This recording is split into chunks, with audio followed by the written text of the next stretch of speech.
नमस्कार दोस्तों, हम फिर से लेकर आ चुके हैं आप लोगों के लिए शाम की सभी ताजा और बड़ी खबरें। फटाफट अंदाज में एक एक कर बताएंगे आपको आज देश और दुनिया से क्या बड़ी खबरें निकलकर सामने आ रही हैं। लेकिन उससे पहले दोस्तों एक नजर डालेंगे सुर्खियों पर। आपको बता दो दोस्तों, भारतीय जनता पार्टी के ऊपर गरजे असदुद्दीन ओवैसी, बोले देश में मदरसों को खत्म करना चाह रही है बीजेपी, मुसलमानों के लिए ये छोटी एनआरसी है। इसके बारे में आपको बताएंगे। वहीं पर अगली बड़ी खबर में हम आपको बताएंगे दोस्तों, केसीआर का बीजेपी के ऊपर बड़ा हमला। जी तेलंगाना के सीएम केसीआर ने साफ कहा कि फिलहाल हम अपनी बात पर अटल, बीजेपी मुक्त भारत बनाएंगे। इसके बारे में भी आपको बताएंगे। वहीं पर दोस्तों बिल्किस बानो पर रो पड़ी शबाना आजमी, बोली फिलहाल जिस तरीके से उसके रेपिस्टों को छोड़ा गया है ये लोकतंत्र के खिलाफ तो है ही, लेकिन दिल बहुत दुखा है। इसके बारे में आपको बताएंगे। वहीं पर दोस्तों भारत जोड़ो यात्रा के दौरान 117 नेता कंटेनर में रहेंगे, जिसमें कन्हैया कुमार, राहुल गांधी भी शामिल। इसके बारे में आपको बताएंगे। वहीं पर दोस्तों हेमंत विश्वकर्मा के ऊपर जमकर गरजा मुस्लिम समुदाय, बोले जानबूझकर बनाया जा रहा है एक के बाद एक मदरसों को अपना निशाना। दरअसल दोस्तों उत्तर प्रदेश की सरकार और असम की सरकार दोनों एक ही काम पर लग गई है। इसके बारे में भी आपको बताएंगे।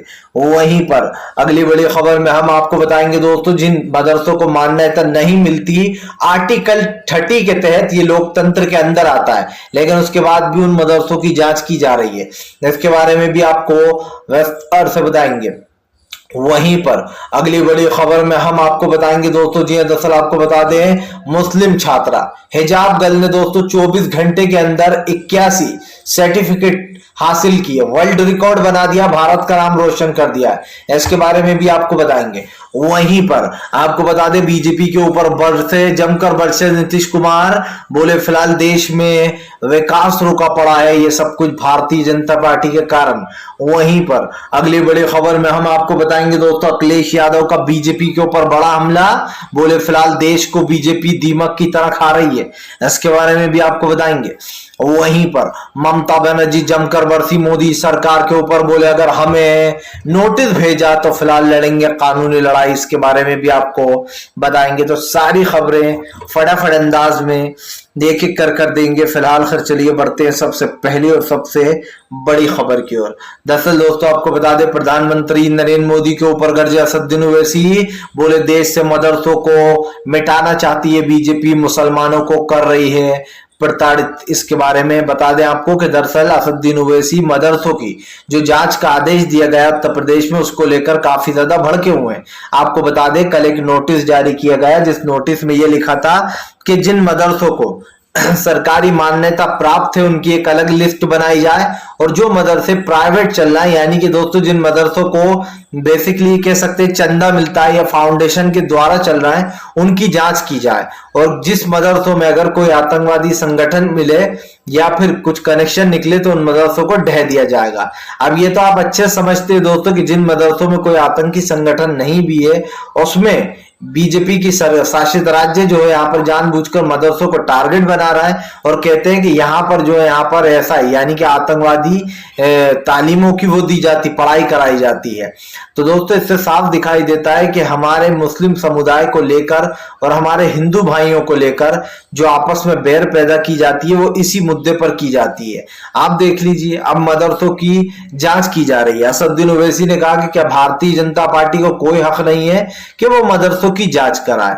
भले ही जो मदरसे मान्यता से चल रहे हैं, सरकारी मान्यता से, उनको जांच भी नहीं होना चाहिए, और ना ही जो प्राइवेट चल रहा है। लेकिन प्राइवेट का मतलब आप समझिए दोस्तों, प्राइवेट मदरसों को निशाना बनाया जाएगा और ये कह दिया जाएगा कि भैया देखिए ये तो आतंकवादी की तालीमें दे रहा है, जबकि दोस्तों मदरसे में पढ़ाई कराई जाती है, ना कि आतंकवाद की तालीम दी जाती है। ये आप भी समझते हैं। बेसिकली दोस्तों ये साफ दिखाई दे रहा है कि जो मदरसे उन बच्चों को पढ़ाने की कोशिश कर रहे हैं, उन मदरसों को रोकने की कोशिश कर रही है बीजेपी। बीजेपी चाहती है कि धीरे धीरे कर मुस्लिम समुदाय से उसके सारे हक छीन लिए जाए। एक ही बार में दोस्तों ये लोग ऐलान क्यों नहीं कर देते हैं? क्योंकि इनको डर लगता है कि अगर हमने एकदम कह दिया कि ये रात तो हिंदू शासित राज्य बनाएंगे हम, तो दोस्तों उबल पड़ेगा पूरा भारत। जी हाँ, और जितनी दोस्तों जाहिर सी बात है कि आप हर चीज में मुसलमान को घसीट लाते हो। कभी आप ईदगाह मैदान में गणेश चतुर्थी का उत्सव मना देते हो, मुसलमानों को परेशान करने के लिए। तो कभी आप जो है मस्जिद गिराकर मंदिर बनवा देते हो, कभी आप हमारे हिंदू और मुस्लिम भाइयों में दरार डालने के लिए दो समुदाय को आपस में ही भिड़वा देते हो। आखिरकार ये कौन सी सरकार है, ये हमें अभी तक समझ में नहीं आया है। चलिए बढ़ते हैं एक और अगली बिग ब्रेकिंग की तरफ। बता दोस्तों अगली जो बड़ी खबर निकल के आ रही है, आपको बता दोस्तों केसीआर का बीजेपी के ऊपर बड़ा हमला। बोले बीजेपी मुक्त भारत बनकर रहेगा, बीजेपी चाहे कुछ भी करे। आपको बता दें केसीआर ने साफ कह दिया कि वो अपने उस बात पर अभी भी अटल है जो उन्होंने बोली थी। आपको बता दें के चंद्रशेखर राव ने कहा कि फिलहाल इस वक्त देश को भारतीय जनता पार्टी से दूर करना होगा। देश में लगातार सांप्रदायिकता, नफरत और स्वास्थ्य बिगाड़ने के हालात चल रहे हैं। जाहिर सी बात है दोस्तों, देश में जिस तरीके की चीजें हो रही हैं वो इससे पहले कभी नहीं हुई। इसीलिए केसीआर ने जमकर बीजेपी को घेर लिया। आपको बता दें के चंद्रशेखर राव ने साफ साफ कहा कि भारतीय जनता पार्टी हिंदू और मुस्लिम में दरार पैदा करने की कोशिश करती है। आप समझिए हिंदू, मुसलमान, सिख, ईसाई सब है आपस में भाई भाई। ये सिर्फ एक बात नहीं है बल्कि दोस्तों ये एक मुद्दा है, लेकिन जानबूझकर बीजेपी इस चीज को खत्म करना चाहती है। और इसी को लेकर आपको बता दें के चंद्रशेखर राव ने बीजेपी को घेर लिया। उनका कहना है 2024 में बीजेपी मुक्त भारत बनाएंगे। और बीजेपी मुक्त भारत का मतलब एक ही है दोस्तों कि फिलहाल यहाँ से भारतीय जनता पार्टी को 9-2-11 करना। लेकिन अभी इस वक्त जो बीजेपी बार बार कर रही है उसको लेकर भी कई सवाल खड़े हो गए कि आखिरकार बीजेपी करना क्या चाहती है। जाहिर सी बात है दोस्तों, भारतीय जनता पार्टी ने कई बार कोशिश की है कि वो किसी तरीके से देश में बंटवारा कर दे, लेकिन दोस्तों देश का बंटवारा नहीं होगा। इस देश में शांति, प्यार, अमन, चैन इसी से चलना चाहिए लोगों को। लेकिन बीजेपी के जो कारनामे हैं वो तो आपके और हमारे सामने है ही। तो इसी चीज को लेकर कहीं ना कहीं सीएम केसीआर ने बीजेपी को जमकर घेरा और ये बात साफ कर दी कि 2024 दोस्तों बीजेपी के ताबूत में आखिरी कील होगी। और इसलिए होगी क्योंकि दोस्तों भारतीय जनता पार्टी चाहे कितनी ही कोशिश कर ले, लेकिन फिलहाल इस वक्त देश में दोस्तों सिर्फ और सिर्फ शांति और अमन की जरूरत है। चलिए बढ़ते हैं एक और अगली बिग ब्रेकिंग की तरफ। बता दोस्तों अगली जो बड़ी खबर निकल कर आ रही जी, दरअसल दोस्तों आपको बता दें बिल्किस बानो के मामले पर दोस्तों रो पड़ी शबाना आजमी। बोले देश में इंसाफ नहीं मिला। जी हाँ, दरअसल दोस्तों आपको बता दें कोर्ट के फैसले के बाद शबाना आजमी को काफी दिल टूट गया। उनका कहना है कि फिलहाल जिस तरीके से उसके बिल्किस बानो के रेपिस्टों को बाहर भेजा गया है और वो आराम से खुलेआम घूम रहे हैं, ये देखकर दिल काफी दुखा है। आपको बता दें दोस्तों 2002 गोधरा गुजरात के दंगों का ये मामला था, जहां पर एक महिला बिल्किस बानो के साथ कुछ लोगों ने दोस्तों 11 लोगों ने लगभग रेप किया था। आपको बता दें दुष्कर्म करने के बाद दोस्तों उन्होंने बिल्किस बानो के 4 परिवार की महिला और एक बिल्किस बानो की 3 साल की बच्ची को मार दिया था। जिसके बाद बिल्किस बानो अपनी जान काफी मुश्किल से बचाकर भागी वहां से। और जान बचाकर भागने के बाद दोस्तों बिल्किस बानो की जिंदगी किसी नर्क से कम नहीं थी। उन्होंने आदिवासियों से कपड़े लिए, उन्होंने कपड़े दिए, पहनने कपड़े तक नहीं थे। आप समझिए क्या हालत रही होगी उस वक्त बिल्किस बानो की। लेकिन उन आरोपियों को दोस्तों छोड़ने में सरकार ने 1 मिनट की देरी नहीं की। ये तक नहीं सोचा दोस्तों कि हमारे घर में भी माँ बहनें सब लोग होते हैं, लेकिन दोस्तों दूसरों की माँ बहन बेटियों को सरकार आप समझिए सोचते हैं कि हमें क्या लेना देना, सिर्फ बड़ी बड़ी बातें करा लो इनसे। कहीं दूसरी जगह दोस्तों किसी महिला के साथ कुछ हो जाए तो सड़कों पर निकल जाते हैं भगवाधारी झंडे ले लेकर। बीजेपी बार बार निकल जाती है लोगों के लिए इंसाफ मांगने, लेकिन दोस्तों जब खुद के ऊपर ही इल्जाम लगाओ, खुद के राज्य में लगाओ, तो बीजेपी चुपचाप रहती है, दोषियों को छोड़ देती है। क्योंकि बीजेपी में तो दोस्तों ऐसे लेके जेड तक सभी नेता खराब हैं। किसको ढूंढोगे आप कि कौन सा अच्छा है? जाहिर सी बात है इन जैसे लोग जिस तरीके से देश में सांप्रदायिकता फैलाते हैं या फिर एक माहौल बिगाड़ने की कोशिश करते हैं, उसको लेकर भी दोस्तों देश में लगातार ये खबरें चलती रही हैं। और बीजेपी हमेशा एक चीज में माहिर रही है दोस्तों, जब जब बीजेपी हारने लगती है तब तब वो एक बात चाल चलने लगती है। कहीं ना कहीं बीजेपी को हार से बहुत डर लगता है, क्योंकि दोस्तों जाहिर सी बात है देश में जब बीजेपी के खिलाफ आवाजें उठती हैं तो भारतीय जनता पार्टी भाग निकलती है। आप देखिए जब कोरोना से लोग मर रहे थे नरेंद्र मोदी छुप गए कि मैं लोगों को क्या जवाब दूंगा। और भी जब एनआरसी सीएए का विरोध हुआ मोदी छुप गए कि मैं क्या जवाब दूंगा। जब किसान मारे गए, कृषि कानून का विरोध चल रहा था, तब भी प्रधानमंत्री छुप गए कि भैया हम तो किसी मुद्दे पर बात नहीं करेंगे। तो इससे साफ दिखाई देता है कि सरकार की जो नीति है ना दोस्तों, पूरी तरीके से फेल हो चुकी है। और सरकार इस वक्त एक तरीके ये कह सकते हैं कि फिलहाल देश का माहौल बिगाड़ने की कोशिश कर रही है। चलिए बढ़ते हैं एक और अगली बिग ब्रेकिंग की तरफ। बता दोस्तों अगली जो बड़ी खबर निकल कर आ रही जी, दरअसल दोस्तों आपको बता दें, भारतीय जनता पार्टी के ऊपर जमकर गरजी सीएम ममता बनर्जी, मोदी सरकार को लिया आड़े हाथ। दरअसल दोस्तों आपको बता दें, टीएमसी को इन दिनों टीएमसी को बंगाल में बदनाम करने की कोशिश की जा रही है, जिसको लेकर ममता बनर्जी ने मोदी सरकार पर हमला बोल दिया है। ममता बनर्जी का कहना है कि भारतीय जनता पार्टी और इनके नेता हमारे टीएमसी को बदनाम करने का काम कर रहे हैं। दीदी ने कहा कि अगर हमें सीबीआई का कोयला घोटाले में नोटिस आता है तो फिलहाल बीजेपी को छोड़ेंगे नहीं, हम कानूनी लड़ाई लड़ेंगे। वहीं दूसरी तरफ दोस्तों आपको बता दें कि बंगाल में लगातार सीबीआई एनआई के ईडी के छापे पड़ रहे हैं, जिसको लेकर ममता बनर्जी काफी भड़की हुई हैं। आपको बता दें यही नहीं बल्कि बीजेपी टीएमसी को बदनाम करने में भी लगी हुई है और उनके खिलाफ झूठी झूठी खबरें चलाई जा रही हैं। ममता बनर्जी ने कहा कि फिलहाल आरएसएस उतनी बुरी नहीं है जितनी बुरी बीजेपी है। अब आप समझिए दोस्तों, भारतीय जनता पार्टी उन पार्टियों को घेरती है जो पार्टियां बहुत मजबूत हैं या जो बीजेपी को हराने में दोस्तों अपनी पूरी जान लगा देती हैं। आपको पता हो इस बार नरेंद्र मोदी ने अपनी एड़ी से चोटी तक का जोर लगा दिया था, लेकिन दोस्तों फिर भी जो यहाँ पर बड़ा झटका लगा और हार मानना पड़ी। अब दोस्तों ये साफ हो जाता है कि फिलहाल देश में जो हो रहा है उसको लेकर कहीं ना कहीं बीजेपी निशाने पर भी है दोस्तों। और इसीलिए यार के ठीक है, भारतीय जनता पार्टी से कोई उम्मीद तो की नहीं जा सकती है, वो तो हमेशा इस तरीके काम करती है। लेकिन ममता बनर्जी ने साफ कर दिया है कि अगर ऐसा ही चलता रहा, नोटिस जारी किए, तो फिलहाल हम भी कानूनी लड़ाई लड़ेंगे। और सबसे बड़ी बात ये दोस्तों के बनर्जी सड़कों पर आ जाएंगी। सीधी सी बात है, चेतावनी दे दी है दीदी ने कि फिलहाल सड़कों पर आने से उन्हें कोई नहीं रोक सकता है। और ये आप भी जानते हैं दोस्तों कि ममता बनर्जी जब कुछ बोलती हैं तो वो करती हैं, और ऐसे में दीदी ने ऐलान कर दिया है कि इन भाजपाइयों को अब दौड़ाया जाएगा। चलिए बढ़ते हैं एक और अगली बिग ब्रेकिंग की तरफ। बता दोस्तों अगली जो बड़ी खबर निकल कर आ रही है, दरअसल दोस्तों आपको बता दें, भारत जोड़ो यात्रा के दौरान दोस्तों राहुल गांधी का बड़ा प्लान, कंटेनर में रहेंगे 117 नेता। दरअसल दोस्तों आपको बता दें 3500 किलोमीटर तक ये यात्रा चलेगी। और ये यात्रा दोस्तों भारत जोड़ो यात्रा का मतलब है कि देश में जो हो रहा है उस चीज को दोस्तों रोकना। आपको बता दें भारत जोड़ो यात्रा के दौरान राहुल गांधी भी इस यात्रा के साथ रहेंगे। बताया जा रहा है राहुल गांधी और कन्हैया कुमार समेत 117 नेता हैं।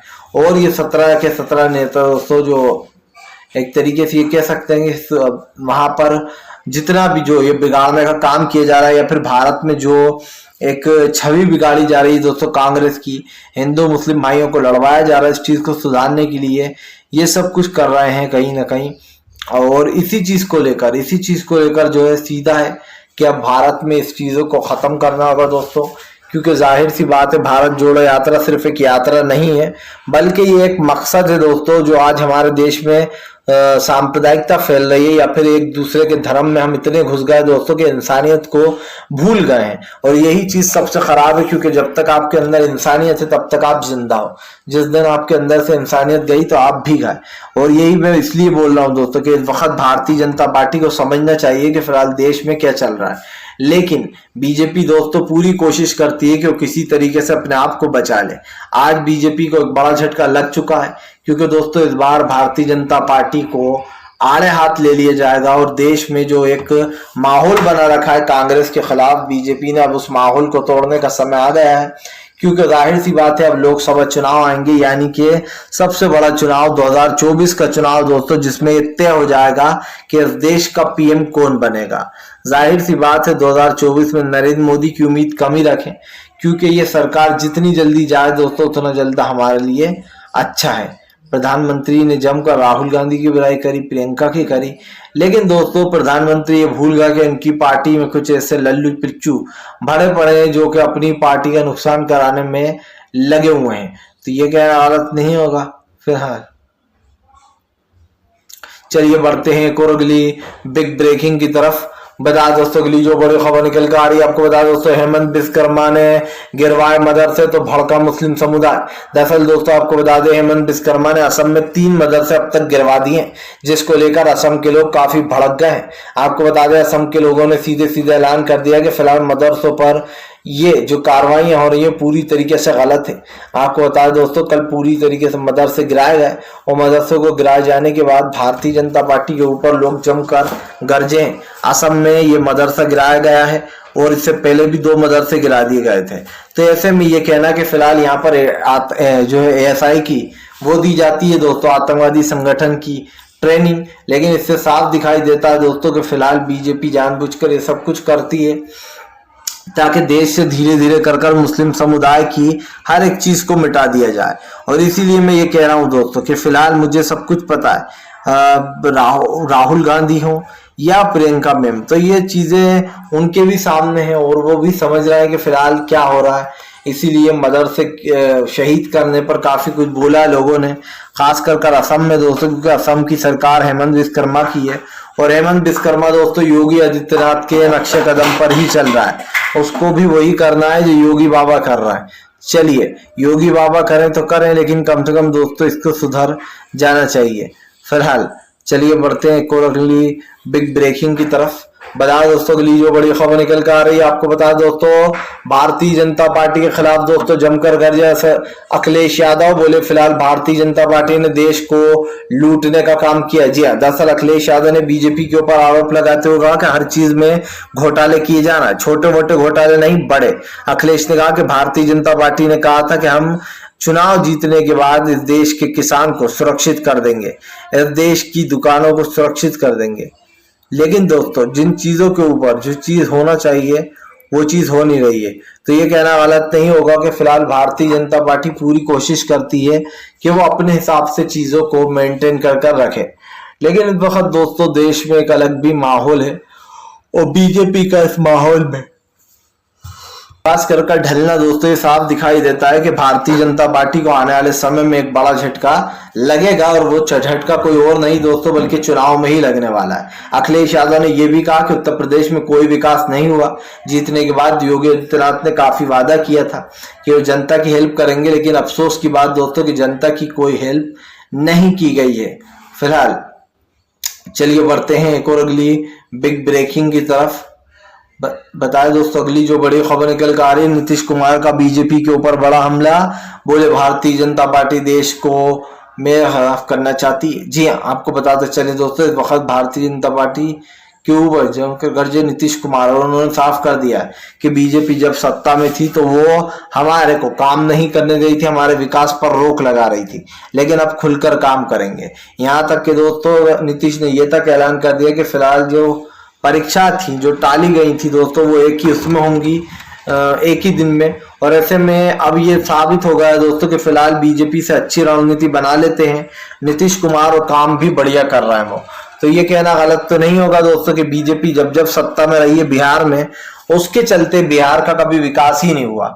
चलिए बढ़ते हैं एक और अगली बिग ब्रेकिंग की तरफ। बता दोस्तों अगली जो बड़ी खबर निकल कर आ रही है आपको बता दें, फिलहाल एक बार फिर से जो यहाँ पर राहुल गांधी का चलेगा जादू कि 2024 में ऐसे बनेगी सरकार। आपको बता दोस्तों राहुल गांधी ने ऐलान कर दिया है कि फिलहाल वो जनता के साथ है, और जनता के साथ का मतलब है दोस्तों 2024 की जीत। राहुल गांधी ने भी ऐलान किया कि फिलहाल उनके साथ किस तरीके की व्यवहार किया जा रहा है। और दोस्तों ये सब कुछ को पत्रकार करते हैं, जैसे ही कुछ भी होता है तो पत्रकार जो है जानबूझकर मोदी सरकार की तारीफ करने लगते हैं।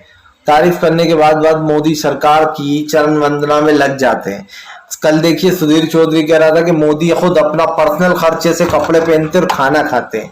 इतना झूठ दोस्तों कोई पत्रकार कैसे बोल सकता है, ये आप भी समझ सकते हैं। मोदी न सिर्फ अपने पैसे से कपड़े पहनते बल्कि दोस्तों रोजाना का 1 लाख से ज्यादा का सूट होता उनका, और जूते वगैरह और भी महंगे। फिलहाल दोस्तों हम तो यही कहेंगे कि अब बीजेपी को सुधर जाना चाहिए।